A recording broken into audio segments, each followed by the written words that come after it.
Jerome Powell had been rumored to be the pick. What does his announcement, or his confirmation, I suppose, when it does happen, mean for the EM debt world?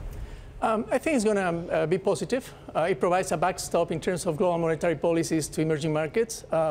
Not that Mr. Taylor is not a great economist, but the fear was that he was going to be a bit too hawkish and that perhaps rates were going to go up. And if that happens on impact, that is not good for emerging markets. Why are you making the assumption that he won't be? Why are you making the assumption that it will be a continuation? Well, in terms of Mr. Taylor, you mean? Yes. Well, I mean, it's if you follow his formula, the monetary policy in the U.S. should be a bit more tighter than what it is now in Europe as well. And he likes rules rather than discretion, which is something that perhaps markets have forgotten about.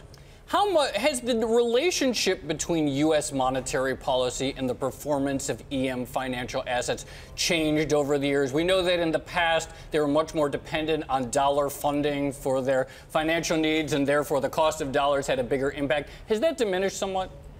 It has in some sense. I mean, these countries now actually issue a lot more domestic debt, debt denominated in their own currencies.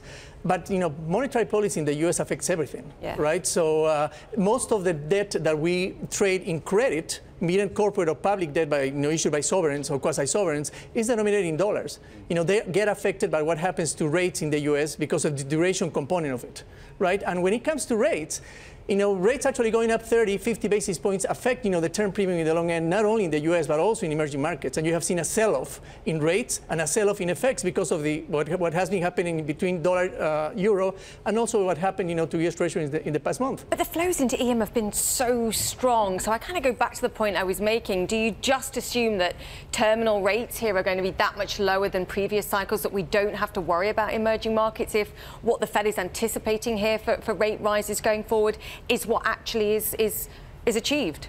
Well, I mean, there are two impacts in economics, right? I mean, I'm an economist by education, and you have a price effect and you have an income effect. Yes. The price effect happens on impact, right? So you have rates going up, and credit markets will suffer, rates might suffer, effects might weaken. On the longer term, the income effect picks up, and if this is happening because the U.S. is growing faster or the world economy is growing faster, then emerging markets are going to perform, no question about it.